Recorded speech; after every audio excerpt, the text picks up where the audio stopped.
Antes de nada, lo que quiero es agradecer a José Antonio Galiani. Es festivo, 1 de noviembre, pero que hoy se haya acercado a la emisora, porque entendíamos que este otro día del año... Es que es el día, Salomón. Buenos días y bienvenido. Buenos días. Gracias también por estar aquí, de verdad. Nada, un placer siempre. Otro día como que nos chirriaba un poco.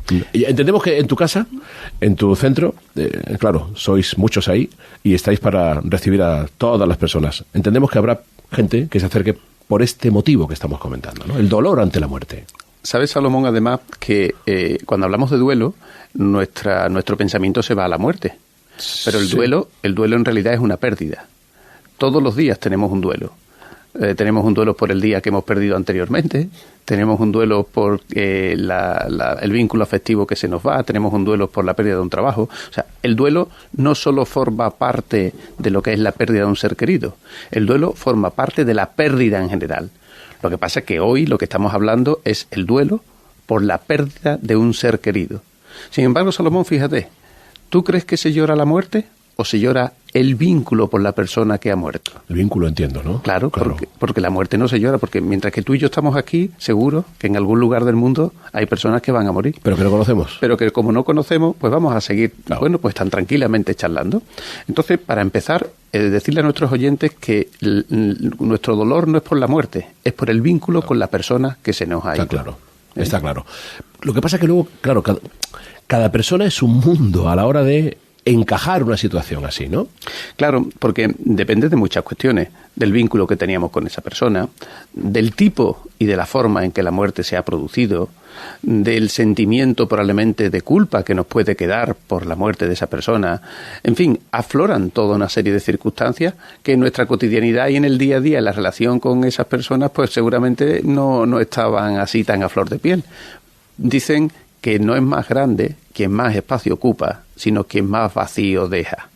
Ese elemento, esa frase, es central a la hora de comprender cuánto duele un duelo. ¿Por qué se llama duelo? Porque duele. Exacto.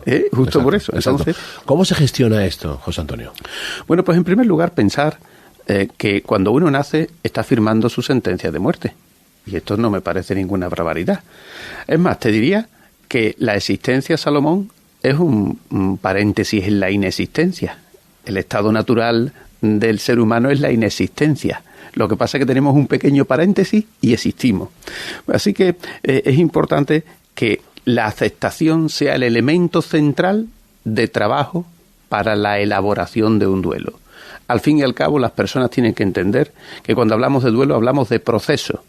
Un proceso tiene dos direcciones: tiempo que pasa y trabajo que hacemos en ese tiempo para superar y para gestionar la pérdida de la que estamos hablando. Vosotros, como psicólogos, ¿qué es lo que intentáis exactamente? Que la persona pueda llenar ese hueco, que la persona... Olvidar nunca, por Dios, pero ¿qué es lo que intentáis por todos los medios para que ese dolor no sea aún mayor y vaya remitiendo? Pues en primer lugar, lo que le decimos es que las personas tienen que permitirse estar de duelo. Es decir, no reprimir, no de una forma inhibir esas emociones que forman parte del vínculo que tenían. En segundo lugar, darle la noción de que estamos hablando de un proceso. Hay personas que quieren salir demasiado pronto de su dolor o de una forma inadecuada. Entonces, como proceso tiene un camino, y ese camino es el que intentamos recorrer con ello. También el hecho de no descuidar su salud, el hecho de darse cuenta de aplazar alguna decisión que en ese momento quieren llevar a cabo porque como parece que ha muerto, la vida se ha quitado. No. Y por supuesto, finalmente, aceptar lo irreversible de la pérdida, que es el elemento central, la aceptación, para que la persona pueda aprender a seguir viviendo ya con la ausencia de la persona con la que mantenía ese vínculo. ¿El duelo puede llegar a ser patológico? El duelo puede llegar a ser patológico, Salomón, y te pongo un ejemplo muy fácil que lo vamos a comprender. Imaginemos una herida, la típica herida, ¿verdad?, que nos hacemos, que tiene un proceso, ¿no? Primero mana sangre, luego para de salir esa sangre, luego empieza a cicatrizar, sale una cascarilla, ¿verdad?, después.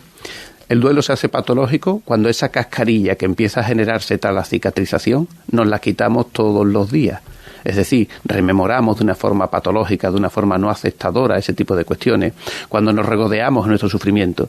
Es como si le quitáramos, ¿verdad, Salomón?, esa cascarilla que todas veces nos hemos quitado cuando estaba a punto de sanar esa herida. Y cuando me la quito una vez y me la quito otra y me la quito otra, se ulcera, ¿verdad? Pues igual pasa con los duelos, que, entre comillas, se ulceran, adquieren un elemento patológico en el que la persona revive una y otra vez ese sufrimiento.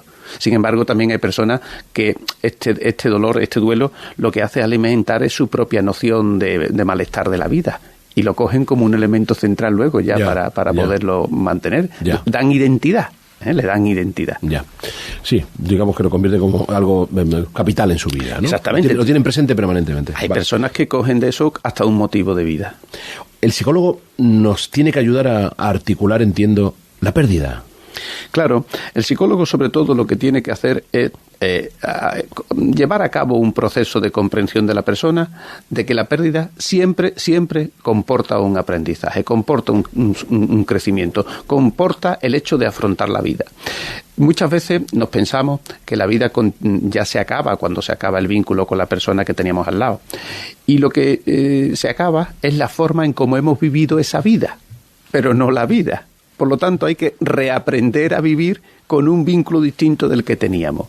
Esto es muy importante porque, si nos damos cuenta, la pérdida forma parte inevitable de la vida en todos los sentidos. No aceptar la pérdida, y no aceptar la pérdida en este caso desde el punto de vista de las personas que están a nuestro alrededor, es no aceptar la vida, Salomón. Es tan fácil como eso. Cuando uno no acepta la muerte, no acepta la vida. En psicología hay un refrán que dice que uno aprende a vivir cuando ha aprendido a aceptar su propia muerte. Bueno, ¿por qué se dan, por ejemplo, situaciones, esto también es de psicólogo, alguien pierde a un ser querido y, sin embargo, durante los primeros días, claro, como que parece que todo sigue su curso, y de pronto, al cabo de un espacio de tiempo, esa persona se cae, literalmente. ¿Qué pasa ahí? Pues lo que pasa es que forma parte de un duelo normalizado. Es decir, la primera reacción emocional en un duelo es una parálisis, es una incredulidad, incluso una confusión.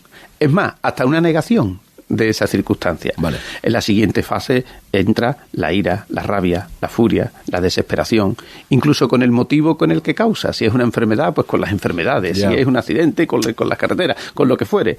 Luego, tras esa etapa de incredulidad y de rabia, llega a veces la culpa, por no haber hecho más, a lo mejor por la persona, porque no estuve en el último instante, porque quizás le dije que fuera y no debía de haber ido. Luego llega un momento que es clave, que es la desolación, que es cuando uno se da cuenta de lo irreversible de la pérdida. Y ahí, en ese punto, es cuando empieza la aceptación y la fecundidad de una vida nueva. Todo tiene su fase. Todo tiene su fase, y eso es un duelo normalizado. Permíteme que abra un pequeño paréntesis, porque has mencionado en más de una ocasión lo del tema de los accidentes. Sí. Es verdad, no es lo mismo un fallecimiento porque alguien envejece, claro, a un fallecimiento por una enfermedad, claro, o de pronto un accidente de tráfico, que es algo... Perdón. Es que no, ¿sabes qué pasa, Salomón? Claro, entonces al duelo se le suma una categoría que es el trauma. Entonces un duelo traumático. Trauma como acontecimiento que te cambia la vida de un segundo a otro. Eso no ocurre cuando hay un proceso a lo mejor de una larga enfermedad en una persona mayor, o cuando algo tiene, pues tú lo esperas o un poco lo intentas asumir. Eso no es traumático, porque, por decirlo así, uno ha podido, como se llama en Sevilla, hacerse el cuerpo, ¿verdad? Esa cuestión. Sí, prepararse y concienciarse de alguna manera de que las cosas vienen con curvas, ¿no? Pero en otras pérdidas que adquieren la categoría de traumática, aquí hay un doble trabajo. Por una parte, la ausencia, y por otra parte, la ausencia traumática de la persona. Al hilo de esto, digo por lo de los accidentes, es que claro, hoy es festivo, 1:45, y seguro habrá mucha gente en carretera, y es posible que estén escuchando a José Antonio Galiani comentarnos este tipo de cosas. Ayer vi un tuit que me pareció maravilloso. Hablo de memoria, creo que fue de la Policía Nacional, pero hablo de memoria, y me pareció maravilloso porque tiene que ver con los accidentes. El tuit dice: si en el cine, cuando vas al cine, si en el cine no ves el móvil, ¿por qué lo haces cuando vas conduciendo? Me pareció genial. Claro. Me pareció genial. Es una reflexión muy inteligente. Si en el cine no lo haces, no ves el móvil, estás pendiente de la película, ¿por qué lo haces cuando vas conduciendo? Lo digo porque el tema de los móviles ahora con lo de los accidentes de tráfico, me he acordado cuando lo acabas de decir, es un enorme problema que tenemos. Es muy importante. Yo en eso, diríamos, el lema de la DGT que decía que más vale perder un segundo en la vida, ¿verdad? Que la vida en un segundo, sí, me parece absolutamente brutal también. Por lo tanto, Salomón, como consigna final para nuestros oyentes, sí, no amurallen su sufrimiento, porque se queda por dentro y eso luego es peor. Es peor. José Antonio, ¿se nos olvida algo? Creo que ha estado... Lo que se nos olvida es que mañana, que es el Día de los Difuntos, tengan un recuerdo de paz, de amor, de cariño y sobre todo de mucho amor hacia la persona que ya no está con nosotros y que la recordemos pues justamente como lo que ha sido un tránsito en nuestro camino. Muchísimas gracias. Nada, siempre a vosotros, Salomón. Equipazo, 30 psicólogos en República Argentina 31, que dirige José Antonio Galiani. Son las 12:46, continuamos. Hoy por hoy Sevilla, Salomón Achuel.